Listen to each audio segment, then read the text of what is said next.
Dhagaa akkam jirtu kabajamtootaa fi jaallatamtoota maatii chaayinaalii Oro Istuudenti arras irra deebuudhaan barnoota keenya hiistiree kutaa 11ffaa yuunitii 6ffaa paartii isa tokkoffaa qabannee dhufne jirra hanga xumura sagantaatti nu faana bu'aan affeerraa keenya gamanumaan gaa viidiyoo laakshir gochuu hin dagatinaa isiniin jechaa warreen maatii chaayinaalii keenyatiif haaraa taatan ammoo chaayinaalii keenyatti dabalamuudhaan barnoota keessan guutummaan guututti hordofuu dandeessisaniin jechaa viidiyoo gartee laakshir gochuu hin dagatinaadhaan maatii chaayinaalii keenyatti yoo hin dabalamin gartee viidiyoon kallattii Diseembira ga'uu irratti rakkisaadha waan ta'eef viidiyoon gartee subscribe gootanii yooniif gartee notification bell yooniif tuutan mallattoo bilbila ozooniif maayikiroo sekondii hin geenye viidiyoon kallattiidhaan isin bira ga'uu danda'a jechuudha.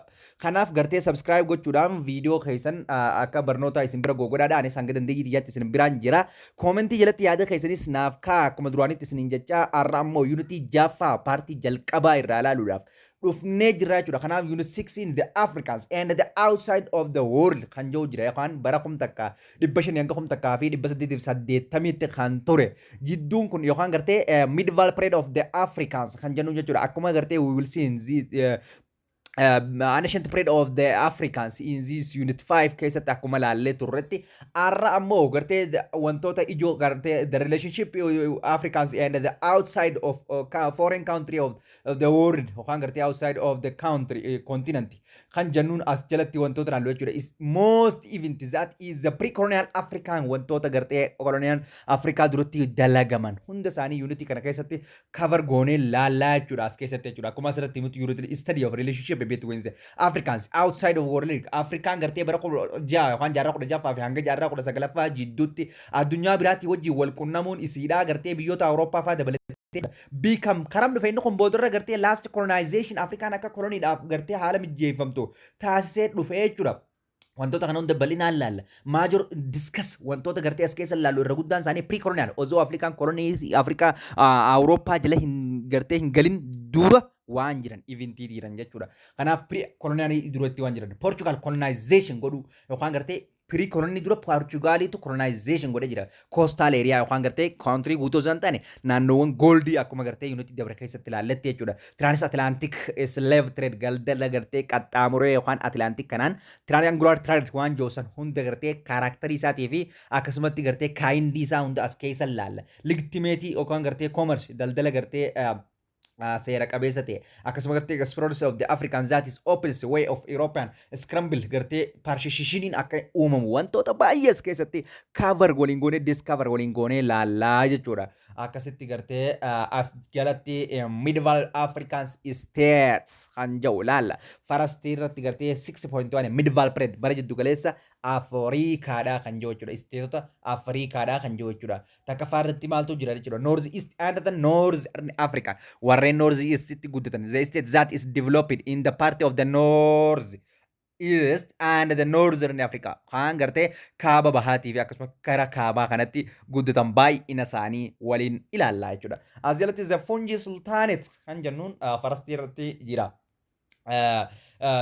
Kuda sagal count century history of the Africans was marked by the state formations and the expansions of the trade. Islam religious in the continent ardii Afrikaa tana keessatti jaarraa 16ffaadha hanga 19ffaatti jechuudha. History Afrikaadha seenaan history Afrikaadha is marked state formation dhaan wal qabata jechuudha. Bal'aa jaarraa 16ffaa fi 19ffaa jidduutti Afrikaa keessatti waan dominate godhe state formation dha bakka akkaataa gartee mootummaan diigamuu uumamu irra guddatti fakkaata kanuma jechuudha. Guuga romni kun kufe kanaa eegala guuga kun kufe kanaa eegala akkas jechuudha.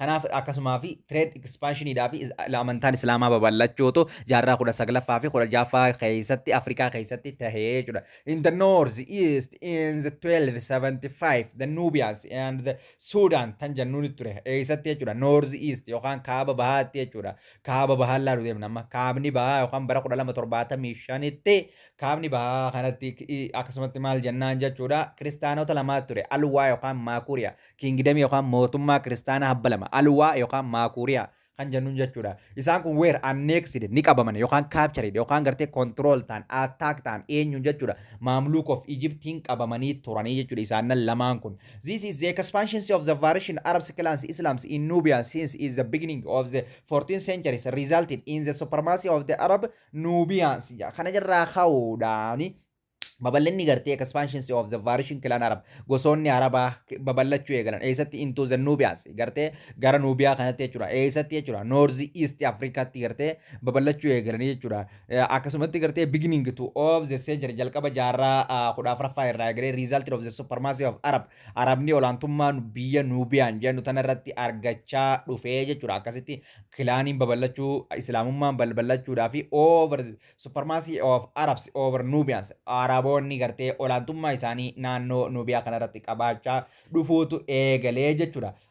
Kanaaf gaa Nubians tan jennuun tun gartee is the foreign quickly converted Islams in this gartee akka gartee Nubiyaaniin gartee funjiin converted laal in Nubiyaa keessatti the fungi quickly converted Islaamummaa fudhatan ummanni funjiidhaatis bara 15 Duwa Afriti, the establishment of the Fungi Sultanate is within it is the center of the Senar. Iddo garte arrantana Senar Jannun keessatti waan garte bikka garte Sudan jamtu keessatti establishment Fungi Sultanate ni hundeeffamee jira.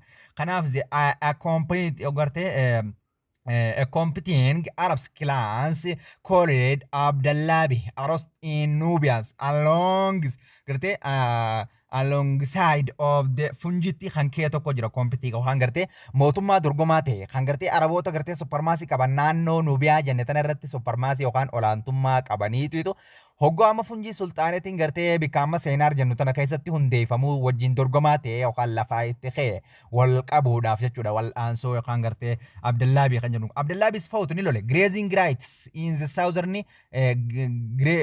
Gezira as well as Nubians bika gartee Gezira jennu tanatti jechuudha southern Gezira as well as Nubians political supremacy gartee Abdullaabin fa'uutis kan loledha for grazing right mirga gartee dheedichaa irratti jechuudha mirga dheedichaa mirga horii dheechifachuudha lafa dheedichaa irratti in the southern bika Gezira jennutti as well as Nubian policy Nubian supremacy akkasumatti ammas wanni inni loleef gartee dheedichaa lafa dheedichaatii fi akkasumatti gartee Nubiyaa irratti olaantummaa isaa dhuunfachuuf jechuudha.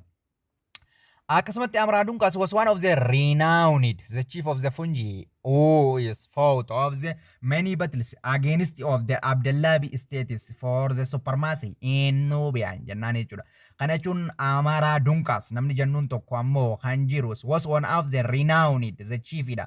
Yookaan gartee nama gartee hundee isaa fi akkasumatti kan gartee hogganaa ture jechuudha. Gartee chiefii Fungiidha. Nama gartee Hogganyo jechuudha funjii sultaanitidha jechuudha who fought qallole many battles waaqaa gartee lola baay'ee wizinzeenyo jira Abdallabii gartee supremaasiidhaa fi akkasumatti gartee mirga greezingiidha yookaan gartee ummata Nubiyaa irratti yookaan olaantummaa qabachaa jiru kana wajjin walitti bu'uudhufe. Kanarraa kan ka'e jechuudha kanarraa kan ka'e battlee gadduu irratti eegoo lolanii booda in the end xumura irratti fungi emerged of the victory irratti argatte ni mo'atte ruled Nubians with Nubiyaan bulchite fungiin helped Abdullabi Arabs waan gargaarsuma isaaniitiin deebitee bulchuu jalqabdee jirti jechuudha kanaaf mootee qabattee jirti jechuudha kanaaf fungiin kanaaf territorial expansions into the Nilotic Sudan and the Islamizations characters of the fungi daangaa babal'ifachuu fi akkasumatti gartee Nilotic Sudan gara gartee Nilotic Sudan kanatti daangaa babal'ifachuu fi Islamization namoota islaamummaatti jijjiiruun amala fungiiti jechuudha. Territorial expansions and Islamizations is the character yookaan the conduct yookaan gartee the features of the fungi sultanate amala fungi sultanitiiti jenneeni waamuu dandeenya kana jechuudha. Arabs class gosoonni Arabaa akkasumatti intermarried within the local ummata locally yookaan naannoo san jiraatu irraa wajjin fuudhaa fi heeruma gaggeessuudhaan it becomes the Africanization cultural gara gartee Africanization ifumaafuu gartee ummata Afrikaatti aadaa Afrikaa fudhatanii Afrikaatti makamanii jira. The fungi faced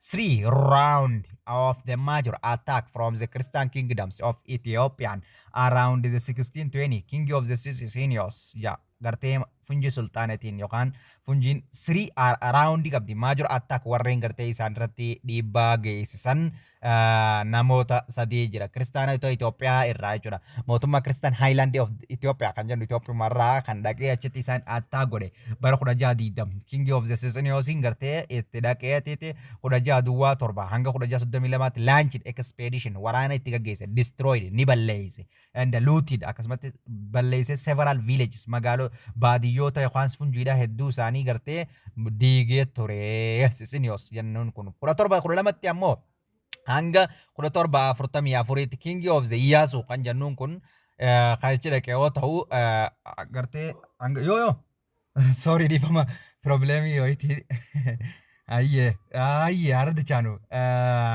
King of this lan mootummaa sadi kan kristaanaa kan Itoophiyaa ta'e yookaan expeditionii yoo itti gaggeesse yookaan gartee waraana irra gaggeesse jechuudha. Unlaunched expeditions destroyed looted several village of the Fungi akka badu tan taasise jechuudha. Amma 1742tti fi akkasumatti 1744tti irra gaggeeffame. Ammas King Iyyaasuu kan jennuun 1730 hanga 55tti launched to the other expedition against of the Fungi godhu eegale yookaan gartee isaan irratti mormii kaasuu yookaan fincila irra kaasuu eegale. Second weeroo lammaffaadha fochu which is a Christians army yookaan waraanni kristaanota kan Itoophiyaadha faced to the humiliated defeat akka gartee badatti hamilee cabuudhaan yookaan gartee kufuudhaan by the coalitions of the Fungi and Arabs troops yookaan gartee waraanota Arabaatii fi troopila wal gargaaran deeggarsoota yookaan waraanota Arabaatii fi akkasumatti Fungi irraa kan ka'e kufuu jalqabee jira jechuudha. Gartee lammaffaadhaaf kan dhaqanii kufee jechuudha. Takkaffaa bicharratti defeated ta'anii jechuudha. Kanaaf in these years that is the followed the Fungi Sultanate has extended his hegemony babal'ifatte. Kanarraa ka'uudhaan olaantummaa jechuudha. Sultanate extended ni dheereeffatte is hegemony olaantummaasi over the king of the irratti Kordofan and the Darfur irratti babal'ifatte jechuudha. To the west and the remained the most important state in the regency until was of the conquering of the Muhammad Ali in this 1820 takkatti hanga mootichi Egypti Muhammad Ali jennu dhufutti mootummaa iddoo sanii irraa west la remain most important state mootummaa cimaa ta'uudhaan kan itti fufee jiru jechuudha. Hanga 1820 takkaatti mootummaa cimaa ta'uudhaan itti fuftee jirti jechuudha. Fungiin eessatti jechuudha. Fungiin eessarraa kan guddatte akkasitti jennetti jechuudha. Fungiin north easternidha jechuudha. North easternidha jechuudha. North easternidhaa fi northernidha dhallee inni kana jechuudha. Kanaaf is the rise of the Moroccan Sultanates kan jiru laalla kanatti. Morocco Sultanates kan jennuun kun is the Morocco Sultanate is one of the most independent of the northern African states. Is the efficient government is resisted any foreign or hunger crisis is resist in the all of the territory kan ifra dorkiteedha jechuudha. Moroccoon jechuudha mootummaa naannoo northern party Africa argamute jechuudha. Kanaaf gartee mootummaa cimaadha jechuudha. Morocco Sultanatiin jechuudha. Kanaaf is the one of the independent state dha jechuudha. Isin gartee akkasumatti it is not controlled by Ottoman Turkish. It is not yookaan gartee Portugal's resisted yookaan gartee it is drove to the coastal region irratan of teda jechuudha. Moroccoon in the nis la kudha jaatti jechuudha. Jaarraa kudha jaaffaa keessa is was a rise of the independent state dha mootummaa if dandaadha. This is Didis Arabs clan united yookaan araboota yookaan gurmaa'een kan ijaarame who all Moroccos by them the Sadids and Arab clans unity jechuudha. Gosoota Arabaa kan ijaaramaniidhaan kan yokartee tokkoomedha Moroccoon. And this Sultanate of the Ahmad al-Mansur bulchiinsa Sultanate yookaan Ahmad al-Mansur jalatti jechuudha. 1578 hanga 1603 jechuudha. Morocco was at the height of the power irra bara jaarraa kudha jaaffatti yookaan jettee late of the 16th century is the glorified period of the Morocco Sultanates is the peak yookaan gartee high rakan isin ga'u geesse during the reigns of the Ahmad al-Mansur's 1578 1603 jechuudha. Kanaaf it was the only state in the northern Africa that was not ruled by Ottoman Turkish. Biyya takkitti qeentee yookaan gartee northern Ottoman Turkish gartee Middle East kana guutummaan guutuu qabate jenne it is empire keessatti jechuudha. The very yookaan gartee akkas gartee larger yookaan vast gartee empire ka qabdu. It is akkasumatti gartee controlled all of the southwestern part of the Europe and the Middle East in the Africa irratti hunda siita qabatte. Isin tun ammoo hin qabamneef jechuudha. Gartee empire Ottoman kana bal'aa kanaafuu hin qabamne jechuudha. Gartee hin qabamne jechuudha. Kanaaf the Moroccos also drove out of the Portugals from the North African coast of in 15 up to 1578. Yeah, Morocco also drove ni of the Portugal of the from the northern African coast. Qarqara gartee northern African coast kana hundarra Portugalis ferra dorkite. Further, see, it comes into the conflict within the Songhai wajji walitti bu'ee galte kanarra dabree ammas Empire Songhai qawweesti jiru wajji walitti bu'ee galte jechuudha. Bara 15 takkatti immoo sultaanati sent waraana erge sultaanni Moroccoodha armed within the fair armies crossed to the Saharan size control of the gold mains of the Songhai qabachuudhaaf yookaan gartee iddoo western part of the Africa keessa Songhai qaroomina Songhai gaaf san piik irra ga'ee waan jiruuf gartee achi san iddoo goldiidhaa san dhaqaatii qabaajee waraana isaa Saharaa gartee qaxxaamursiisee northern Africaadha gartee gara eessaatti ergee jechuudha gara Songhaitti argee jechuudha. The Moroccans armies captured qabata waraanni isaatis and the looted go'aadhaa fi Tombuktuullee guutuus balleessanii qabatan jechuudha. Then the armies captured much of the gold iddoo goldii barbaachisoo ta'an waraanni Moroccoodhaa qabatan and the slaves gabrootallee akkasumatti slave and the sent to ergan kara Morocco ti gabrotalle as a result kana raqawdan Songhai empire distinction waranni so garte empire Songhai faffacee tore and the cultural Tombuktu magalan Tombuktu da idon cultural civilization it is destroyed but they turte however this and the negative consequence of the Moroccan itself matasi irrattu Songhai qabachuun dhiibbaa negative fide jechuudha. Ittuma agartee iddoo goldii san dhayitee qabattee qaroomina san jiisunu sababa kufaatii isii keessaa fi dadhabina isii keessaa tokko ta'ee dhufe jechuudha. Maaliif daldalli gartee gara weestarnii irraa achirraa akka ol deemu kanarraa dura wayii guurratti daldala kana akka disturb ta'u akka faca'u akka diigamu goote jechuudha. Ifumaaf yaa'ii kaastee jechuudha. Kun kufaatii isii akkam godhe jechuudha. The trade that shifted into the side of the Atlantic coast trade akka jijjiiramu yookaan daldalli gara Norziitiin deemu kun goote jechuudha. Kanaaf kun sababa kufaatii isii guddaa tahee itti fufee jira jechuudha. Kanaaf negative consequence dha jechuudha. Mataa isiitiifuu jechuudha. Moroccoodhaaf jechuudha. The regular trade is regular trade daldalli dhaabbataan jechuudha. Regular trading jechuudha. The regular trade is or gold is within the northern Africa was disturbed ni jeeqame. And the much of the was it was the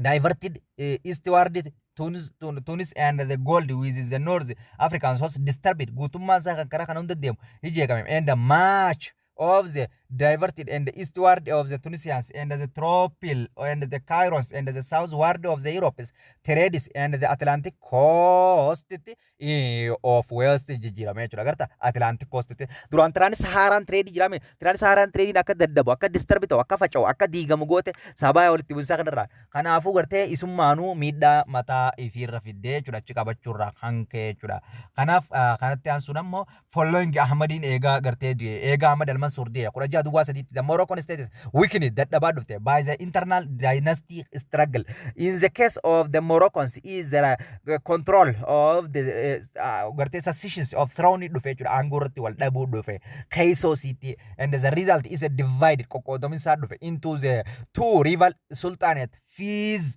Marrakesh Fizi fi Marrakeshin kan jennuun kun aangoo irratti walitti bu'uu eegalan jechuudha eega gartee Ahmad al-Mansur du'ee booda in the case of the Moroccan internal crisis gartee internal crisis ke maal jechuudha dynastic struggle warreen aangoo barbaadan walitti bu'ee galan inni kun maal fide it was the sultanates of gartee Alawid dynasty kan jennu established hidhaabame amma 1669 Alawid dynasty hidhaabame who restored ni tokkomse united Morocco tokkomse in the second half of the 16th century jiddugala lammaffaa yookaan jaarraa 17ffaa keessatti ammas cicimse xiqqoo enyunni Alauddin dynasty kan jennuun kun Alauddin dynasty kan jennu this new dynasty is strengthens cimaadha power aangoodhaan Morocco by the akkasumatti gartee conscriptions more western Africans captives into the Moroccan army akkam godhe ilaala inni power isaa cimsachuudhaaf by the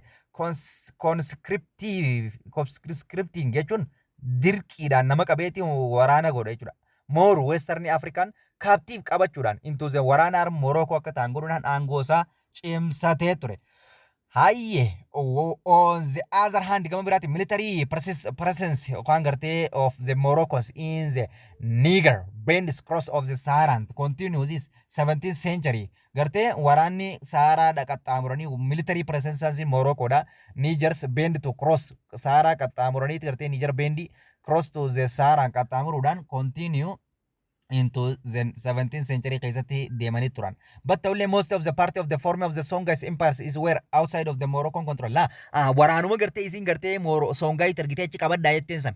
Ichi jiranii mijarri bara achi jiranii achi ta'anii achi qabatanii achi gartee uummata irraa gibira guuranii Moroccoodhaa erganiif. Isaanuma saniitu umma jaarraa kudha torbaa keessa itti garagalu eegalan bakka Morocco itti garagalu eegalan. Isaanummaan sunu warraan Moroccoodhaa sun independent ta'uudhaaf isaanummaan hojjetu. Besides the Moroccans army is a Niger's band is known as Arma gartee warreen qaalii isaa jenna waraana Morocco kan Songhaitti ergame qaalii mooticha Moroccoodhaa godhu Arma Morocco jennaan. It is a intermediate ni fuudhan into local peoples ummatuma qabatanii ichitti gartee Songhaisanii wajjin fuudhaaf heeruma gaggeessan city lead military government hooggantoota waraanaa ta'anitti qubatan of numbers of the independent rival state mootummaa fi danda'a ta'aniiti irraa achi ba'anii Morocco qaalii godhuu didanii daldala gibira erguu didanii achitti hafanii jechuudha. Isaan kun baay'ee mid 17th century jiddugala jaarraa 17ffaa keessa Arma Moroccoon kun cut off the illegitimacy irraa qotate agartee waan gartee mootummaa Moroccotiif ergu tuuze sultaanetiif ergu and stop sending tribute gartee gibira kannu amanamummaa isaatis ni diige allegiance isaa ni diige akkasumatti gartee tributary erguu ni dhiise. Akkasumatti the Arma rules finally collapsed akkasitti bulee ture. Armaan ammoo bara 1937 ifiifuu eenyuun kufee jira. When the Turgaa Barbar uummanni Turgaa Barbar nomadism warreen horii eeggatu establish barbariyaanoon wartee Turgaa Barbar warreen jedhuun establish godhan control over the Timbuktu oguu qabatanii fi and the inter Niger bendi grassland bikka gartee akkasumatti gartee ogguunii fi and inter Niger bendi tana grassland tana qabatan gartee isaanummaanuu kufanii jechuudha. Western Afrikaan akkana fakkaatti jechuudha. Haalli gartee Northern Afrikaadha. Haalli Northern Afrikaa kana fakkaataa jechuudha. Kanatti aansuun ammoo kan jiru eenyu jechuudha. The Benin, Oyen, the Homens and Ashantiin kan jiru jechuudha. Kana jechuun mootummoota gartee Benin Oyen jennu kanneen Western part of the Africa keessatti argame jarru kunis Benin ilaallu jalqaba irratti. The sizable state of the developing in the forest regions Western Africa keessatti garbar iddoo gartee mootummoonni adda addaa itti guddatanidha. The owned the government mootummaa mataa isaanii qabanii akkasumatti prosperity badhaadhina mataa isaanii qabanii long distance trade daldala mataa isaanii kan karaa dheeraa deemuu qabanii organized Muslims trade yookaan gartee musliimoota wajjin kan akkasumatti cimanii guruppi ta'anii organized ta'anii daldala hojjetanii jiranii jechuudha. Baay'een isaanii from West Africaatti jechuudha. Bara 14 jaarraa 14ffaa fi hanga jaarraa 15ffaa jedhutti Indo people uummanni jennuun of what is now southern Niger bikkarraan tana Niger jennuunitti rose to the prominence and the establishment empires of the Benin kan jennuun kana eenyu dhaabe jechuudha. Indo people kanaati iddoo arraan tana southern Niger jennuunitti dhaabanii turan. By the end of the 15th century umura jaarraa 15ffaa irratti empires of the Benin reached peak iddoo guddaarra ga'ee ture empire Beninidha. Iddoo ol aanaa irra gahee ture jechuudha. The capitals of Benin magaalaan Benin city was the whole city magaalaa dallayaan jaaramtee fi with the gartee Specos streets magaalaa gartee karaa bal'aa qabdu jechuudha. And the wooden house manneen mokkaa tan qabdudha. Magaalaan eenyu Benin tan jennu magaalaan gartee Benidha jechuudha. Benin cityidha jechuudha. Akkasumatti ocean trades gartee daldalli galaanaa mainly within the Portugal fi Dutch yookaan Netherland Dutch yookaan Holland jechuu dandeenya. Dutch tana maqaa sadii qabdi. Portugal fi akkasumatti Dutch yookaan Netherland yookaan Holland wajjin gaggeessitu kun was main factors of the growth of the power. Aangoo si waan cimse keessaa tokko jechuudha. The ocean trade within the Portugal and the Dutch is the strength yookaan the developed one of the Oyon's government yookaan Oyon state kan cimse gartee daldala Dachii fi Netherland wajjin gaggeessitudha jechuudha. Kanaaf merchants of Benin exchanges papers and dates, cottons, goods for Europeans manufactured production wajjin akka wal jijjiiraa turan ilaal. Marchantonni Benidha jechuudha. Paper waraqaadhaa fi deen cottons good wantoota gartee qalama fa'aa deen kalara yookaan kottoonii jibriidhaa dibnu European manufacturing wajjin wal jijjiiraa akka turan. Beginning was also the famous of the bronze sculpture akkasumatti gartee meeshaawwan bronzii irraa tolchitan hedduudhaan akka beekamtu. Akkasumatti empires of the Benin declines in this 17th century jaarraa kudha torbaffaa keessatti ammoo empire beenidha matuma isaatiifuu gabbuu yookaan kufuu eegalee jechuudha. Likewise of in the 17th century arma kan jennu jira many of the Yoruba chiefdoms united to form of the empires of the Oyon kan jennu jira jechuudha. Yoruba chiefdoms jaarraa kudha torbaffaa keessa likewise of this century keessatti yookaan jaarraa kudha torbaffaa century keessa Yoruba chief kan jennu jira.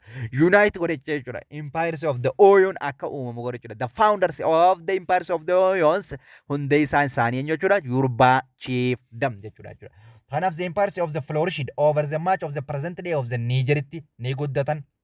Iddarra Niger jennuun for over 100 years waggoottan kumaatamaaf iddoo sanitti gartee empire Nigeritti iddoo the present day of the Niger laala Nigeria kunoo isi amma kana yazalan Nigeria hundi isaaniitu Nigeria moo hundi isaanii western part of the Africa jechuudha 100 years waggoottan kumaabachetti guddatan akkasatti Yoruba economics was basically agricultural economy warra Yorubaadha isaan wanni irratti hundaan is basically maali jechuudha wanni irratti hundaan maali jechuudha agriculturalidha but they were also the proficient and the craft technology hojii harkaan hojjetan tokko hojii dandeettii kalaqaa adda addaa ni qaban including the spinning dyeing and the metalwork hojiiwwan sibiilaa faa ni qaban warreen eenyu jechuudha Yoruba yookaan Oyo peopleidha jechuudha yookaan Oyo empireidha jechuudha the empires of the Oyon distinction ni diigame yookaan faffacainsa eegal jaarraa 19ffaa keessatti result of the inventions of the neighbor sababa gartee yookaan result yookaan bu'aa yookaan gartee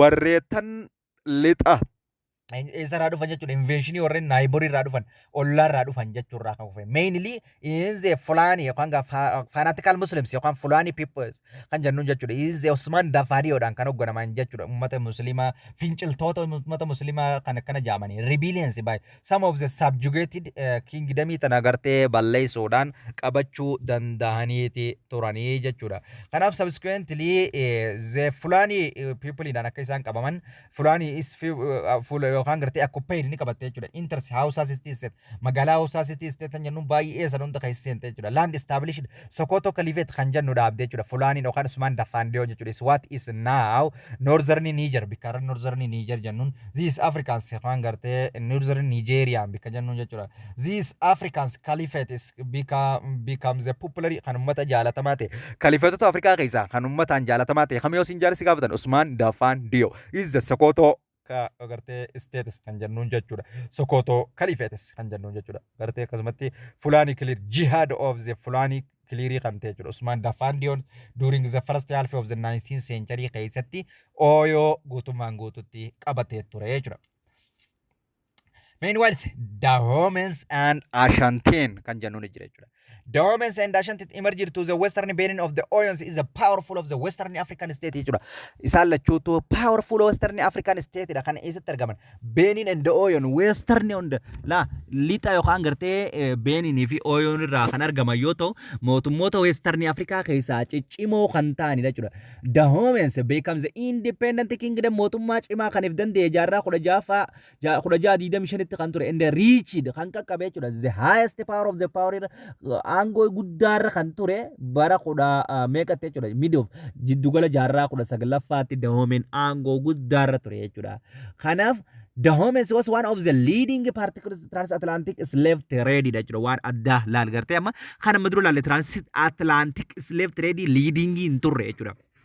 Dahomey the ones of the transatlantic slave trade irratti gartee akka isiin gartee gumaacha guddaa qabdu akka hoggonaatti akka ilaalamtu beekuu qabna transatlantic daldala gabraa atlantic qaxxaamuree deemu jechuudha. The training women in military arts was probably particularly in the Dahomeys in the Africa. Unique characters in the military methods of the Dahomeys jennee ilaaluu dandeenya jechuudha. The Dahomeys yogguu jennee akkama Dahomeys one of the military methods of the participated in the women's. The women's of the military is known as the Ambome Amazons. This is the efficient military that is resisted any gartee rivalry tokkollee kan irraa dhorkitudha jechuudha. Kana jechuun bara Dahomey gartee military waraana isaanii dubartootaatu waraana ciccimoo qabdi. The training of the women's military artists was probably particularly in the Dome keessatti Afrikaa keessatti military waraana dhalaan gartee women irratti hirmaattu jira. The women's is remains waraanota yookaan known as maal jennaan Amboomii Amazon jennaan waraana kanaas or elite yookaan gartee warreen olaanoo ta'an forced in the Dome army keessa waraana armee keessa waraana Dome keessa warreen elite ta'an jechuudha warreen olaanoo ta'an. In the jaarraa 19ffaa keessatti they were commanded by the gartee Franks of the Franks of them all the maal jennaan jechuudha all the Sedong Hong Be jennaan jechuudha Sedong Hong Be Sedong Hong Be jennaan jechuudha gallanti tantaate yookaan gartee cimtuu yookaan goota tantaate waarir goota tantaate jechuudha or liideriin isaanii eenyu jechuudha waraanni eenyu jedhama Amboomii Amazon jedhama. Hoogganaan isaanii immoo Sedong Hong Be jennaan jechuudha hooggantuu isaaniitiin jechuudha. The numbers of the region from this baay'inni lakkoofsa waraana kanaa 2,000 hanga 6,000 faaniga. This female is regiment is invited the domains neighbors like of the cimeenya keessa gartee waraanni kun abukoo ta'u bakka jaaniin gartee ollaa isaanii biyyollaa isaanii bara 1850 takkatti weeraranii turanii jechuudha hanga 1864tti and the actively involving to the resist kan godhanii firraa dhoorkanii irratti hirmaatan jechuudha against godhanii jechuudha French colony jechuudha 1869 jechuudha hanga 1894tti firraa dhoorkanii turan jechuudha jaarraa 19ffaa keessa jechuudha the Amazons regiment waraanni Amazon kun yookaan Amboomii Amazon kun were finally collapsed dissolved gartee following French captions is domes at the end of the 19th century irratti gartee mootummaa isaaniitii fi isaan hunda guutummaan guututti gizaa isaan dissolve ta'anii faffaca'uu eegalan gizaa Faranchi qabatte booda faffaca'anii turan jechuudha akkanatti doomeen gartee ilaalla doomeen kaaraakterii addaa qabdi kaaraakteriistiin qabdu is participating women of the military military irratti hirmaachuusi akkasumatti gartee it is one of the leaders of the transatlantic slave trade ta'uusi akkasumatti gartee wanni isin irratti hirmaattu kun addatti akkatti addaan beekame maal jennee laaluun keenya baay'ee barbaachisaadha jechuudha. Kanaaf kan itti aanu immoo Ashantiin tan jennu. Where the most warrior group of the Akan people dha. Waareerota kunis uummata waareerota ta'anii Akan people uummata Akan people kan jennuun waareerota warra Akaanii jechuudha. Eessatti argaman? They were famous of the wood caravan dha. Mukarraa waa tolchan ammas kalaqa muka kana gartee soqaniiti waan adda addaa mukarraa tolchanidha isaan kun warreen Ashantiin kun. The trade is in goldes within the Songhai Empire. Trade das ammas goldi state goldi da tan Songhai tan wajjin ni gaggeessan. At the end of the 17th century, xumura kan gartee jaarraa 17ffaa irratti the Ashanteen king of the Ashantee kan jennuun kun Ashanteen jennaan king isaaniitiin jechuudha. United most of the what is now of the Ghana bika jennuun tanatti hundeessee tokkoomse Ashantee tana and the powerful godhe prosperity godhe badhaatu godhe kingdoms of the grew kingdomii gartee guddoo godhe jechuudha. Tribute from the subject gartee ummata irraa gibira guurrate and the Trans-Saharan gold trade revenue so main source of the revenue Trans-Saharan trade kanarraa waan walitti qaqqabatu yookaan waan inni guurratuutu galii isaa revenue isaaf guddisee jechuudha. Gartee gibiraasni guurrata achirraayis Trans-Saharan irraayis qaraxa guurrata. When gold trade is declines, if gold trading gabbo jechuudha. The Ashanteen trade with the Portuguese Ashanteen ton Portugal wajjin gold costing for the several import goote jechuudha. Portugal irraa waan akka wantoota akka maalii ganiifaadha, wantoota akka qawweedha, wantoota akka kilooziidha, manufacturing oomishaawwan warshaa adda addaa Portugal irraa galfatti. They also the exported akkasumatti the koolaanuutis waan jennu kana ni oofti. Export goote eessatti Savannah land gartee northern jirtutti ni oofti jennaan jechuudha. Isaan gartee waan koolaanuutis jennu gartee mi'a hookaan gartee isaan itti gurguranii jira jechuudha. Kanaaf the capital of the Kumasi jennaan magaalaasi. Kumasi was the first city in the 18th century. The protections, their gold trades, and the Ashanteen expanded into the grassland into the north. Kanarraa ka'uudhaan was fine city dha magaalaa badhaatudha magaalaan Kumasi jennuun tun jechuudha. Jaarraa 18ffaa keessaa ammoo the protect gold iddoo goldii isaanii san eeguuf jecha eeriyaa goldiin itti argamtu warqeen itti argamtu san eeguuf jecha ima gartee Ashanteen daangaasii eessa babal'ifattee turte rafa grassland jennuun tan north jirnuunitti ol babal'ifattee turte. In the early 19th century, gartee jalqaba jaarraa kudha sagalaffaatti, they also extended akkasumatti gartee daangaa isinii dheereeffatte, the rulers bulchiinsa isiidha over the coast of areas to the south. Bakka gartee coastal area in south jirti babal'ifattee turte. The Ashanti Kings is a modernized systems government by the appoint official based on the ability kan qabudha jechuudha. Ammas waan addaati kunis jechuudha. The modernized systems of the method of the government hoogganaa jechuudha. Yeruma sanittu haala gartee moderni ability irratti hundaa'uudhaan mootummaa filatanii jechuudha. Dandeettii isaanii irratti efficiency isaanii irratti hundaa'uudhaan mootummaa filatanii jechuudha. Warreen eenyudha Ashanteedha mootummaa moderni ta'e ijaaranii jechuudha. Kanaaf Europeans were the employed to in many of Ashantis to import post garte European wantoota adda garte gara Ashanteetti many employ hojii hedduu irratti hirmaachuudhaan Ashantee keessaa wantoota addaa gara Ashanteetti import akka godhaa turte baay'een keenya beekuudha qabnaa jechuudha. Ammoo kanatti aansee kan jiru eenyu jechuudha Eastern Afrikaan kan jiru jechuudha yookaan baha Afrikaa kan jiru laallaa jechuudha eega gaama Noorziidhaa fi akkasumatti gartee Noorzi East ilaallee amma eessa laallaa gartee eessuma laallaa Western eega laallee East Africans kan jiru laallaa jechuudha. During the 18th 19th century jaarraa kudha sagalaffaa fi kudha saddeettaffaatti there were the numbers of the other states clustered jechuudha. Tuutonni mootummaa adda all over the sub-Saharan naannoowwan sub-Saharan jennu kana hundarraa walitti qabamanii turan jechuudha. Naannoo sub-Saharan bika sub-Saharan jennutti gartee walitti qabamanii turan mootummoonni adda jechuudha jaarraa kudha saddeettaffaa fi kudha sagalaffaa jidduutti jechuudha. In the East Africa the Great Lakes regions naannoon East Africa jennuun Great Lakes harti guddoon Afrikaadha tun is mixtures of the pastoralist ummata walitti makaate pastoralist yookaan gartee ummata gartee horii horsiifatuu fi agricultural gartee mixture jennu jechuudha. Agricultural mixture jennu jechuudha. Warra horii horsiisuu fi warra lafa qotu jechuudha. Isaan san hunda qabattee turte. Eessa jechuudha Great Lakes of the Africans. Harti guddoon Victoria naannoon area of the Victoria around the Victoria Lake kan jennuun kanatti jechuudha bar. Established their own kingdom mootummaa mataa isaanii dhaabbatanii turan jechuudha. Uummanni walitti makaa qonnaa fi horii horsiifatu jechuudha. The most well known and the powerful of them was Buganda. Tan jennuun itti bikkasanii jira jechuudha. Buganda state yookaan which is the flourished in the fertile plains of northern Lake Victoria. Gartee kebba northern Lake Victoriaatti flourished taatee guddattee tan turteedha jechuudha. One of the most strengths of the around the Lake Victorians government yookaan state tan jennuun Buganda tan jennuun tana jechuudha. There gartee Kabaka kingdom of the Buganda namtichi gartee Kabaka jennuun kingiin yookaan bulchaan Bugandaadha kun expanded ni babal'ise his authority aangoo isaa over the vast regions isa irratti jechuudha vast region naannoowwan bal'aa irratti jechuudha in what is now iddoo har'a maal jennuun jechuudha jaarraa kudha saddeettaffaa keessa jechuudha Uganda maal jennuun jechuudha now Uganda bika jennuun tanatti hanga jaarraa kudha saddeettaffaatti babal'isee ture jechuudha mootichi Kabaka jennuun kan Buganda bulchu hanga Ugandaatti babal'isee ture jechuudha. Kanaaf agricultural forestry trades and the handcrafts productions were the major economic activity of the kingdom jechuudha. Bugandaan gartee major economic gartee wanti isiin irratti hirmaattu Bugandaan flourish taatee turte jechuudha. Kanaafuu agricultural irratti guddattee agricultural ni gooti flourish trade ni gooti handcraft productions wantoota harkaan hojjetaman kanneen adda economic activity isiiti jechuudha. Haala gartee diinagdee isiiti. To the southern Buganda kibba Bugandaatti cattle keeping warree horii eeggatu jira.